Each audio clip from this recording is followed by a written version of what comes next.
지금이라도 반도체 주식을 사기에 좋은 시기인가요? 라는 질문을 되게 많이 받습니다. 네. 저희가 기업을 뽑을 때도 투자의 관점이 중요하다. 일단 우리 키움증권의 김진구 연구원님 오랜만에 나오셨습니다. 아, 예, 오랜만에 뵙겠습니다. 거의 한 감사합니다. 2년 넘은 것 같은데요. 저 와이스트리트 그러니까요. 완전 초창기에. 그렇죠. 저쪽 이제 더 작은 구멍가게에 있을 때. 아유, 별말씀. 워낙에 네. 잘 되셔서. 아, 별 말씀이요. 예. 고맙습니다. 아, 제가 감사하죠. 불러주셔서. 그 게임주가 정말 오랫동안 안 좋았다가 네. 물론 이제 지금도 안 좋은 종목들도 있고 근데 약간 지난 1분기 실적 때 좀 턴어라운드를 하려는 모습들도 나타났고 네. 또 올해 기대되는 신작들도 있고 좀 차별화되지 않을까 싶어서 네. 위원님께 꼭 한번 이야기를 좀 듣고자 모셨습니다. 아, 감사합니다. 특히 또 요즘에는 AI를 빼놓고는 얘기할 수가 없는데 약간 이쪽 게임 인터넷 쪽에도 이제 AI 때문에 되게 많은 것들이 변하잖아요. 그렇죠.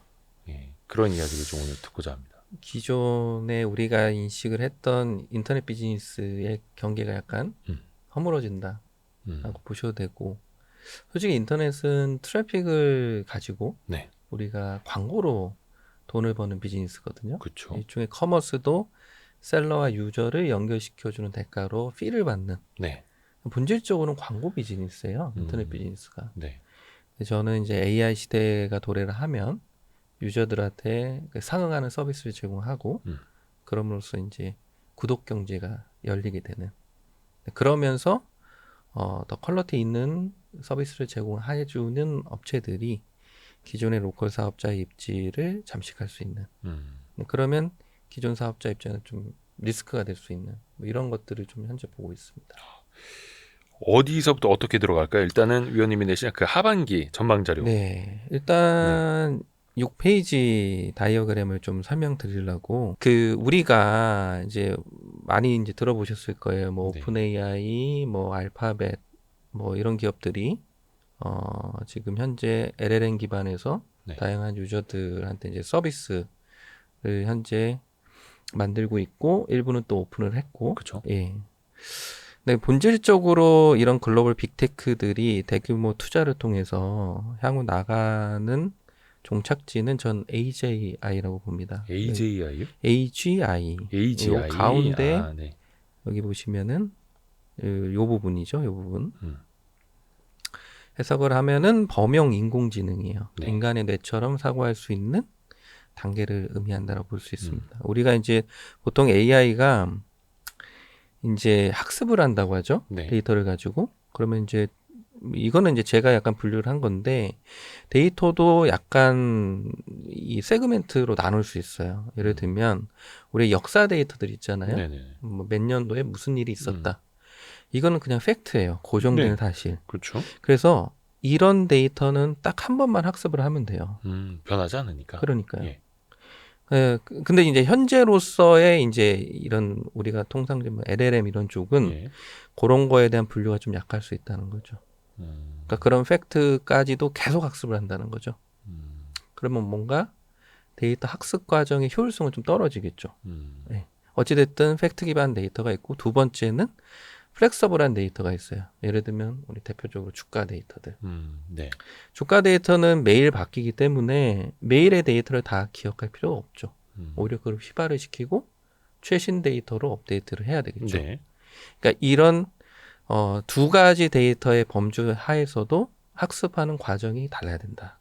그리고 가장 중요한 거, 요새 들어서 AI 쪽에 가장 중요한 거는 네.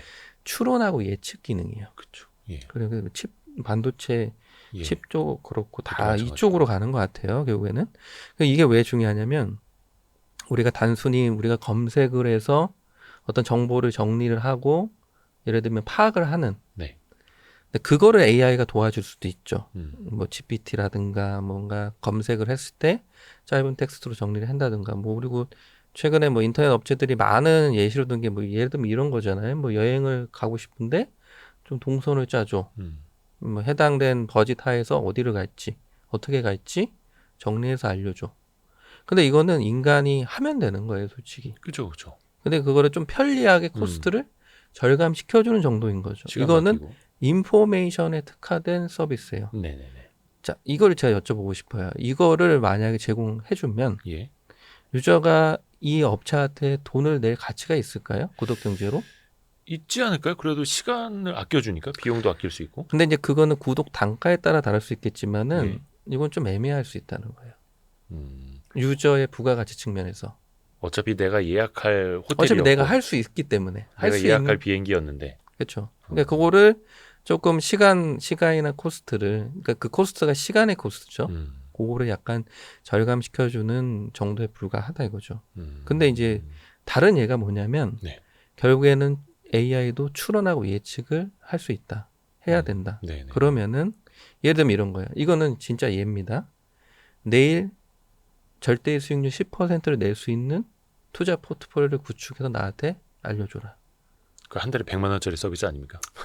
그 이상이 될 수도 있죠. 네네네. 고객분들의 AUM에 따라 다른 거죠. 그는.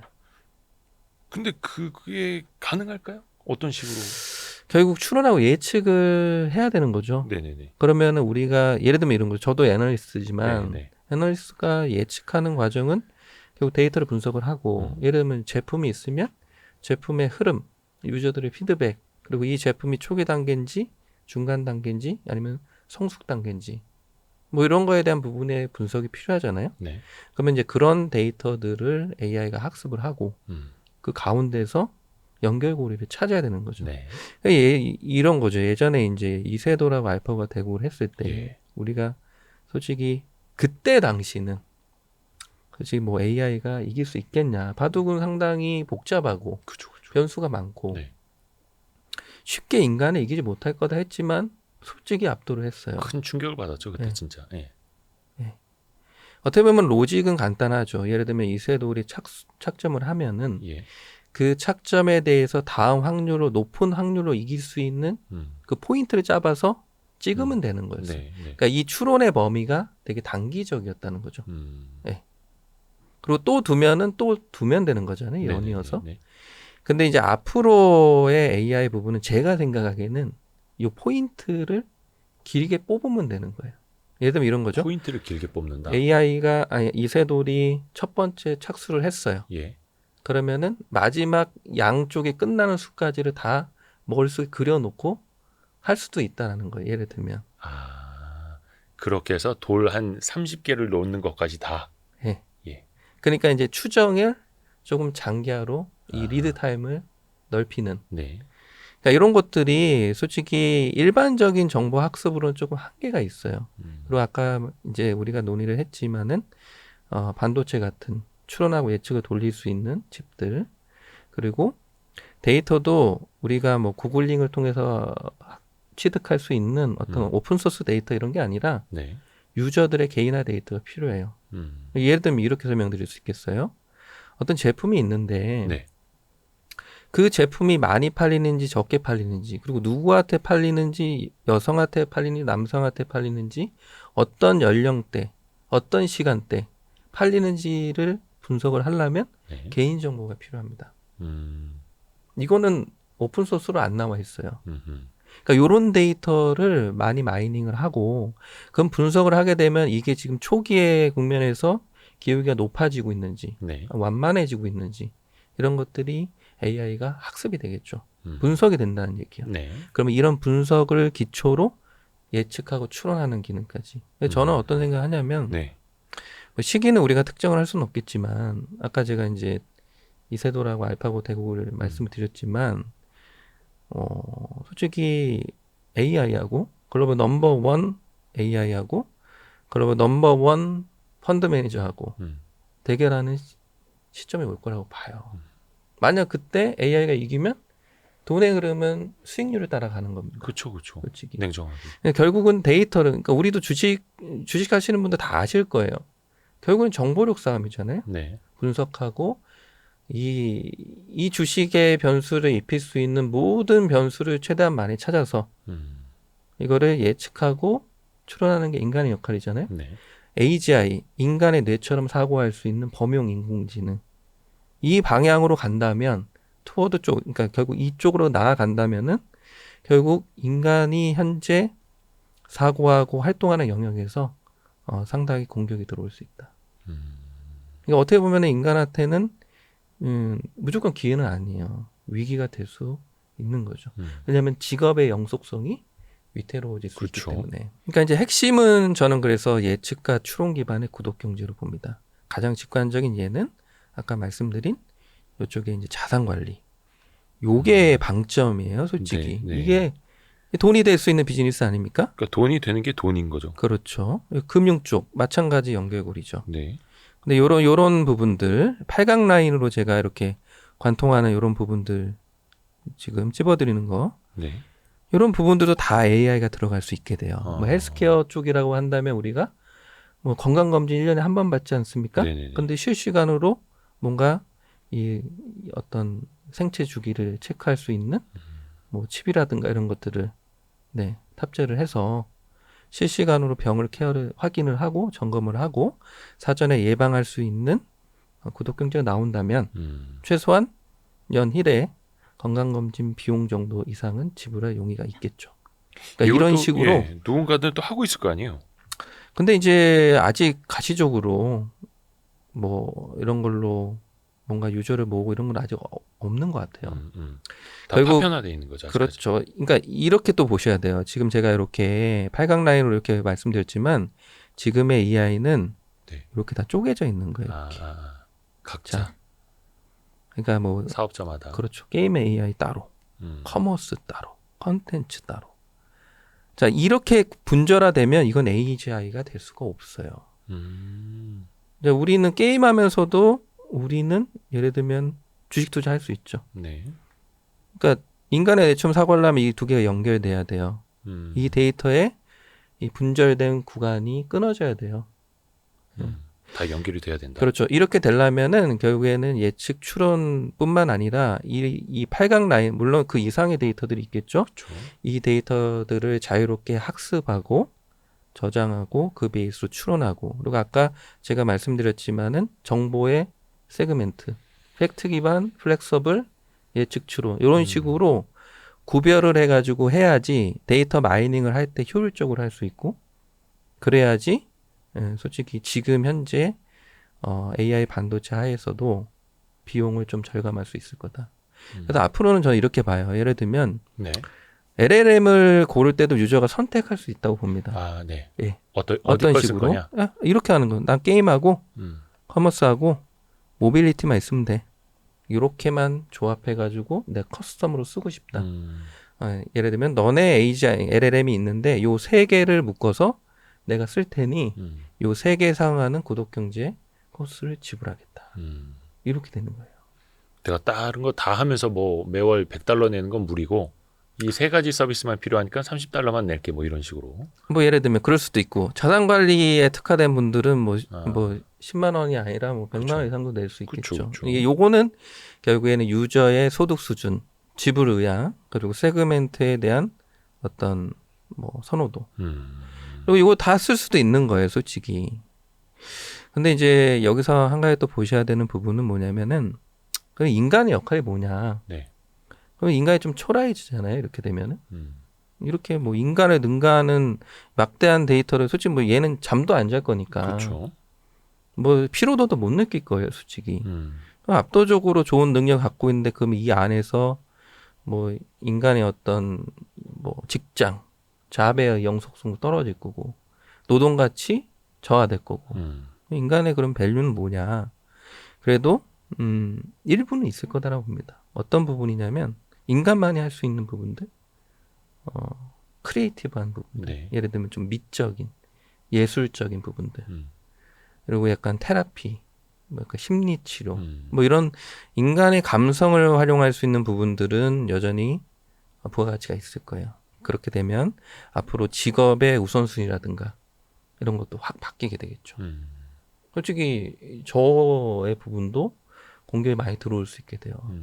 예측하고 분석하는 부분이 들어오게 된다면 아까도 말씀드렸지만은 추정이 단기화가 되면은 예를 들면 밸류가 떨어지겠지만 이 네. 기간이 길어지고 정확도가 올라가고 그리고 더 발빠르게 이거에 대한 추천해서 매수하고 매도를 적절하게 포트폴리오를 다 구축을 해준다면 솔직히 애널리스트 밸류 엄청나게 떨어지겠죠. 그럼 펀드 매니저도 마찬가지일 수 있는 거예요. 예를 들면. 근데 다만 그렇기 때문에 조금 감정적인 영역, 음. 예술적인 영역. 뭐 예를 들면 이런 거죠. 게임에서도 우리가 뭐 스테이블 디퓨전 이런 거 써가지고 네. AI 캐릭터라든가 이런 거 만들어낼 수 있어요. 예. 근데 역으로 얘기하면 이렇게 되는 거예요. 물론 이제 어떤 LLM을 쓰느냐에 따라서 조금 퀄리티 차이는 있겠죠. 근데 거기서 더 중요한 건 뭐냐면 그래도 최고 개발자의 혼이라고 할까요? DNA? 뭔가 캐릭터를 뽑아내는 감성이라든가 솔직히 그런 게 있어요. 유저 측면에선 그렇죠, 그렇죠. 이 캐릭터는 진짜 사고 싶다. 가지고 싶다. 이런 어떤 캐릭터의 모델링을 할 수 있는 거는 이 사람밖에 없다. 이런 부분들이 좀 있어요. AI가 할 수 없는 감성. 네, 그러니까 그건 인간도 마찬가지예요. 그러니까 인간 특유의 어떤 그런 예술적인 부분들. 네, 그렇죠. DNA. 그래서 누가 개발했느냐, 누가 만들었느냐가 그렇죠. 중요한 거고. 그러니까 이런 부분들, 그거를 이제 제 고유의 데이터라고 이제 명기를 네, 하는데 네. 이런 인간의 고유한 데이터, 요거를 이 일반적인 LLM에 입히는 거예요. 그러면은 더 특화된 커스터마이즈 크리에이티브 AI를 만들 수 있습니다. 개인도. 네. 그러면 이게 왜 이게 중요하냐면 이렇게 만들면 이렇게 만들었어요. 네. 만들면 개인도 구독 경제 BM을 만들 수 있습니다. 내가 이런 거 만들어서 지금 이제 대표님이 하시는 것처럼 지금 뭐 유튜브 하고 계시잖아요. 요런 베이스에 결국에는 좀 더 엣지 있게 컨텐츠를 만들어서 이런 크리에이티브 AI를 만들어서 이런 고객이나 개인이나 아니면 그런 사업체 쪽에 이제 이거를 판매할 수 있게 되는 거죠. 이게 이제 AI 생태계 그렇죠. 를 이제 이 큰 그림으로 말씀을 해주신 거고요. 그리고 이제 한 가지 더 말씀드릴 게 있어요. 네. 요거는 약간 학술적인 부분이었고 이제 주식적인 부분에 대해서 조금 말씀을 드리겠습니다. 약간 국내 인터넷 비즈니스에 약간 위기다라고 예. 이제 결론을 내릴 수 있는데 지금 네이버 주가만 봐도 알 수 있죠. 뭐 비단 뭐 네이버뿐만 아니에요. 전부 다요. 모두 다 해당될 수 있습니다. 뭐 사실 이제 구글도 그 오픈 AI 때문에 타격도 많이 받고 있는 거고요. 솔직히 결론적으로 이 AGI를 만들어낼 수 있는 업체, 네. 솔직히 AI 시대는 솔직히 승자 독식이라고 저는 보거든요. 1등 아니면 크게 의미가 없다고 봐요. 그러면 이 입지를 누가 차지할 거냐? 예를 들면 오픈 AI가 차지할 거냐? 마이크로소프트가 할 거냐? 알파벳이 할 거냐? 메타가 할 거냐? 아마존이 할 거냐?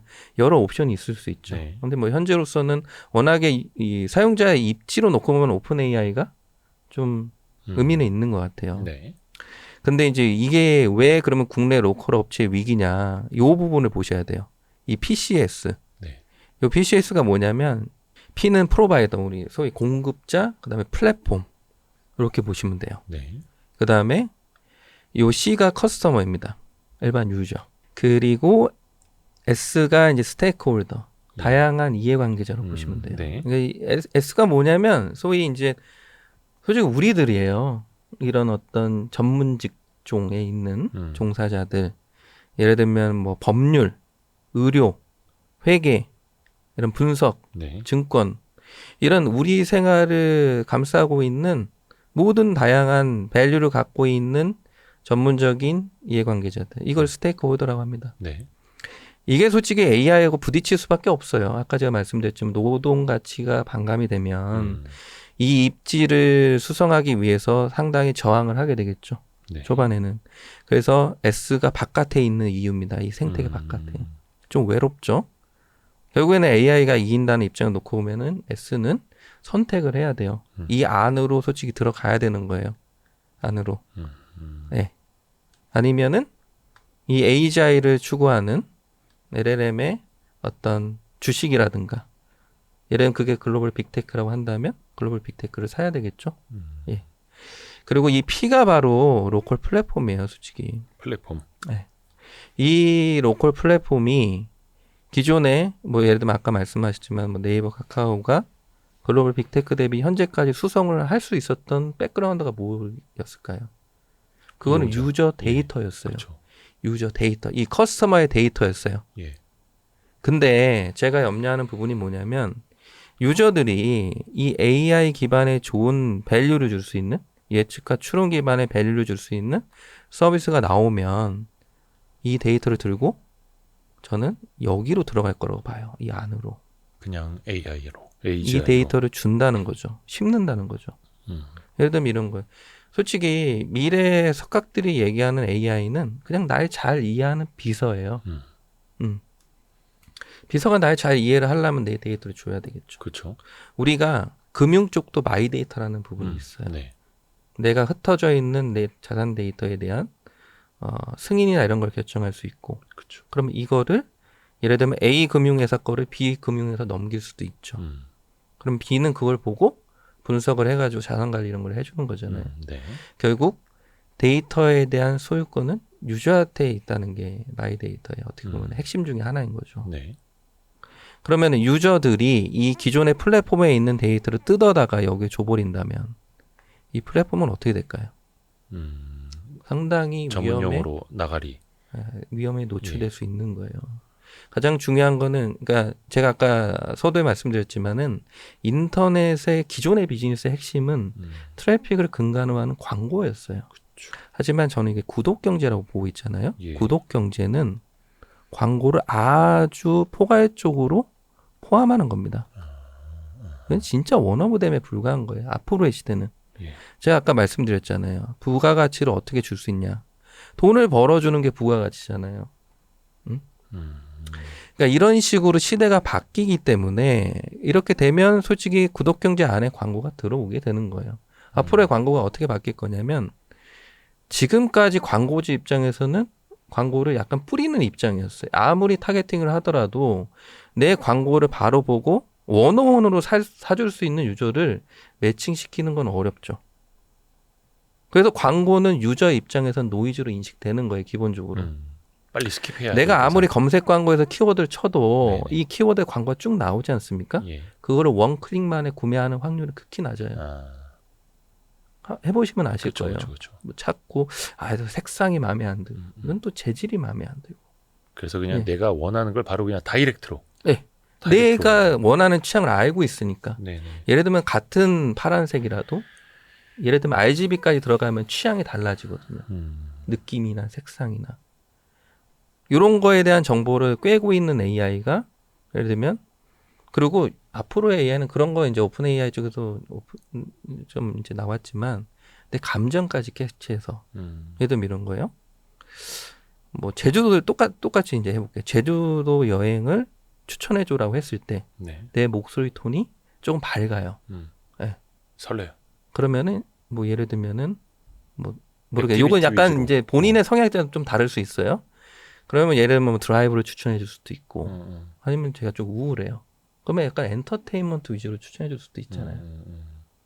그러니까 이런 경지까지도 가능해진다는 거죠. 그러니까 뭐냐면 아주 심리싸게 원어원으로 매칭을 해주기 때문에 광고에 대한 어떤 포인트도 많이 바뀌게 될 거고.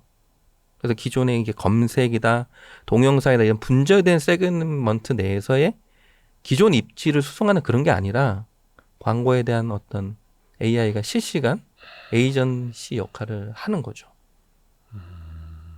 그러면 이런 로컬 사업자들이 약간 위태할 수 있습니다. 그리고 그러네요. 본질적으로 아까 제가 말씀드렸지만 플랫폼 안에 있는 이 유저 데이터가 안으로 들어가게 되면 당연히 이 AGI를 타겟하는 글로벌 빅테크가 상당히 그 영향력을 늘려나갈 수밖에 없어요. 제가 한 가지 강조하고 있는 부분이 있어요. 아직 이 단계까지 가지 않았어요. 왜냐하면 예측 기반의 아직 서비스가 온전히 나오지 않았기 때문에. 예측 기반의 서비스가 그러면 역설적으로 예측 기반의 서비스가 나오기 전까지만 생명을 또 유지할 수도 있는 거예요. 그때까지는 데이터 가치가 있는 거예요. 예. 그러면은 로컬 플랫폼이 할 수 있는 옵션은 두 가지예요. 첫 번째, 이 데이터를 근간으로 신속하게 예측 기반의 밸류를 올려야 되는 거예요. 이 유저들이 도망 나가지 못하도록. 우리도 할 수 있다. 이런 것들을 보여주고 락인을 시키고 하는 작업들을 더 공고하게 가져가야 돼요. 왜 제가 이런 말씀 드리냐면 글로벌 빅테크들은 어마어마하게 투자하고 있어요. AI 쪽에. 어떤 분들은 이런 얘기를 해요. LLM하고 서비스를 누가 우선순위가 있냐. 이건 솔직히 불가분의 관계예요. 좋은 LLM에서 좋은 서비스가 나올 수 있는 거예요. 그죠. 엄청난 투자 금액을 박는 LLM이 더 좋겠죠, 당연히. 네. 그러면 금액적으로 투자에 대한 한계가 있는 기업은 되게 긴장감 있게 해야 되는 거예요. 예를 들면 경량화 시켜가지고 좋은 서비스가 나올 거다? 쉽게 우리가 그렇게 기대할 수 없는 거예요. 자본주의 법칙도 있지 않습니까? 네. 기본적으로. 그래서 글로벌 빅테크가 우위를 차지할 수밖에 없는 거예요, 이거는. 태생적으로. 그쵸, 그쵸, 예. 그리고 그렇기 때문에 만약에 이 첫 번째 옵션이 잘 워킹을 못한다라고 싶으면은 이 데이터도 있지 않습니까? 네. 기존의 이 커스터머 유저 데이터 네. 요걸 들고 글로벌 빅테크하고 제휴하면 되는 거예요. 이 데이터를 얘네들이 학습하기 전에 우리가 어차피 이용자가 뭐 한 4천만 명이 있어. 이거 가지고 우리 같이 해보자 이런 식으로. 그렇죠. 뭔가 지분 관계라든가 전략적 사업 제휴를 해야 되는 거예요. 근데 솔직히 로컬 플랫폼들이 뭐 국내만 있습니까? 글로벌이 다 있어요. 분명히 이 안으로 들어가는 피들이 있을 거예요. 플랫폼들이 제휴하는 플랫폼들이 많이 생길 거예요, 앞으로. 저항하는 쪽도 있겠지만. 그러면은 들어가서 데이터를 제공해 주면 어떻게 될까요? 개인정보를 들여다보면서 계속 예측하고 추론하면은 그러면은 그 어느 임계점이 지나가면 이제 더 이상 데이터가 필요 없어지게 될 수도 있어요. 그러면 이제 그때 가서 우리가 우리 데이터 들고 갈 테니까 제휴해 보자라고 하면 할까요, 걔네들이? 늦었죠. 안 해요. 그게 늦었어요. 이거 아닙니까? 예를 들어서 지금 그래서 이게 시간이 정말 중요한 거예요, 이게. 이게 맞는지 좀 한번 여쭤볼게요. 예. 그러니까 미국의 뭐 뉴욕타임스도 그렇고 언론사들이 우리 이미지, 우리 아티클 마음대로 가져가지 마. 이거 다 돈이야. 라고 하면서 뭐 소송도 건다고 하잖아요. 오픈 AI한테. 그다음에 유튜브 측은 이제 여긴 구글이니까 오픈 AI가 만든 그 소라라는 동영상 생성 서비스에다가 너네 우리 거 불법으로 가서 학습시킨 거 아니야? 이거 쓰지 마. 이렇게 하고 있는 거고. 네. 물론 여기는 이제 자체 LLM, 자체 AI 서비스를 하고 있으니까. 근데 약간 그 정도의 덩치가 안 된다면 우리가 갖고 있는 플랫폼, 그다음에 커스터머 데이터 빨리 가져가서 초반부터 협력을 하는 게 더 나을 수도 있다. 그렇죠. 이거예요. 그러니까 모든 데이터는 솔직히 오픈 소스가 아니면 소유권들이 있죠. 솔직히 그렇죠, 오픈 소스도 소유권이 있을 수 있어요. 음. 우리가 인지하지 못하는 네네네. 경우가 있기 때문에 그래서 그 소유권에 대한 대가가 있죠.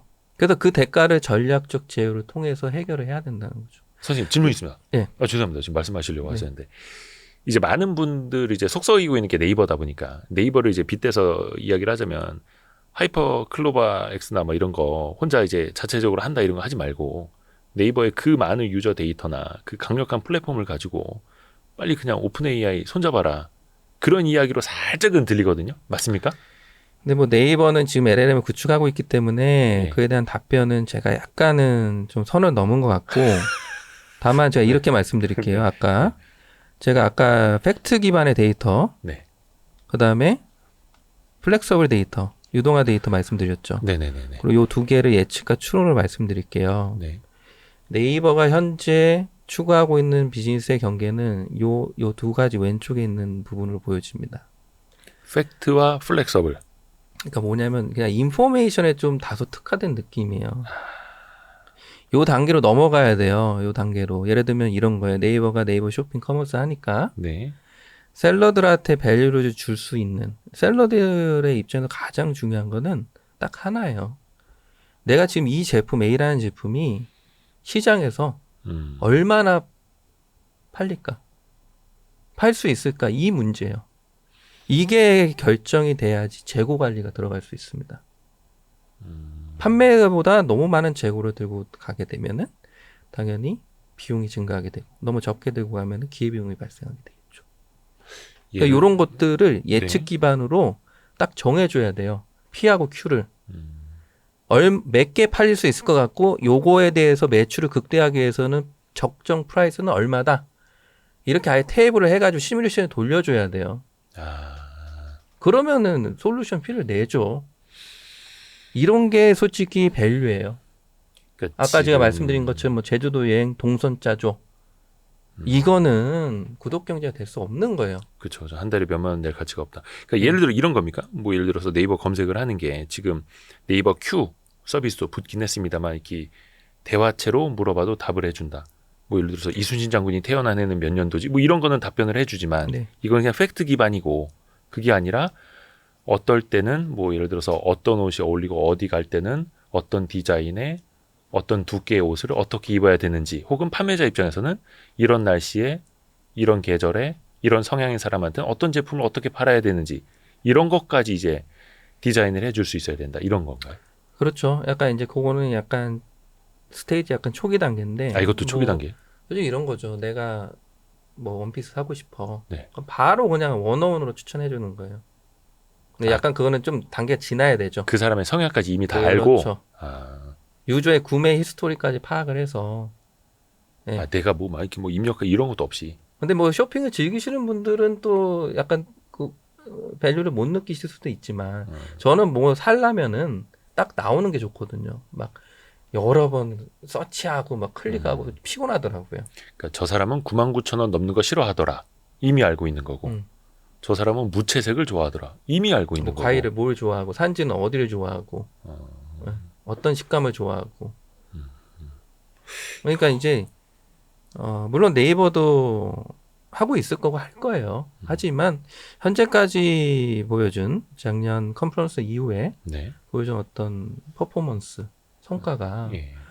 우리가 눈으로 확인할 수 있는 부분들은 좀 제한적이다 보니 투자자 입장에서 이런 부분에 좀 아쉬움이. 다소 좀 아쉬움이 있지 않나, 이 정도는 말씀드릴 수 있을 것 같습니다. 네이버 주가도 그때 하이퍼 클로바 X 공개된다라고 하기 직전까지 조금 이제 반등을 했다가 그 공개되고 나서 오히려 더 밀려버리는. 그러니까 이제 우리가 단기적으로 뭐 실적이 좋냐 안 좋냐 이 차원의 문제는 앞으로 아닌 것 같아요. AI 시대에서 잘 우리가 생존할 수 있냐, 이 부분이 AI는 진짜 예를 들면 2, 3년 안에 큰 변화를 가져다 줄 수 있거든요. 그러면 그 트래픽의 변화와 구독 경제의 변화 속에서 그 폭풍의 경량 속에서 로컬 플랫폼 업체들이 잘 대응을 하지 못한다면 지금의 입지를 유지하기 어려워질 수도 있습니다. 그러니까 그 보시는 분들은 보시겠습니다만 네이버가 실적이 그렇게 나쁜 회사가 아니에요. 조금이라도 우상향은 계속 하고 있어요.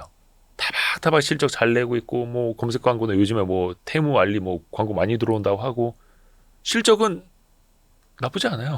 근데 이제 주가는 반대로. 그러니까 그 미래를 이제 보고 있는 거죠. 근데 그 미래가 허황되거나 아주 먼 미래가 아닐 수도 있다는 거죠. 아, 워낙에 AI에 대해서 지금 다들 혈안이 돼 있고 공격적인 투자에 어떻게 보면은 회사의 어떤 생존을 걸고, 글로벌 빅테크도 솔직히 생존 걸고 하고 있는 거예요. 그렇죠. 1등 아니면 다 나가리가 될 수도 있는. 죄송합니다. 아니, 심지어 비속어인가요? 그건 전문 용어잖아요. 예. 아니 떨어질 심지어 그 수도 있는 구글마저도 거예요, 이게. 구글마저도 코드로 애들을 발동한 거잖아요. 그만큼 되게 이게 어떻게 보면은 되게 큰 그렇죠. 기회이자 리스크 요인으로 그들도 인식하고 있는 거예요, 이게. 엄중합니다. 엄중하죠. 표현이 아주 적절하십니다. 지금까지 이제 인터넷 이쪽 업종에서의 AGI가 주는 의미를 맞아요. 좀 이야기를 해주셨고, 조금 이해가 되셨으면 제가 이제 예. 보람이 있는 거고. 이렇게 엄중하게 보시- 확 와닿습니다. 네, 확 와닿습니다.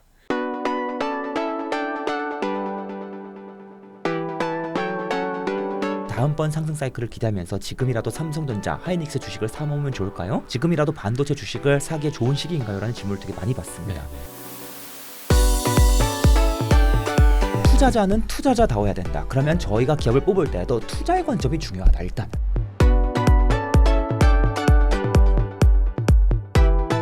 투자 공부에 드는 시간을 확실히 단축해드립니다. 서두르세요. 고정 댓글을 확인하세요.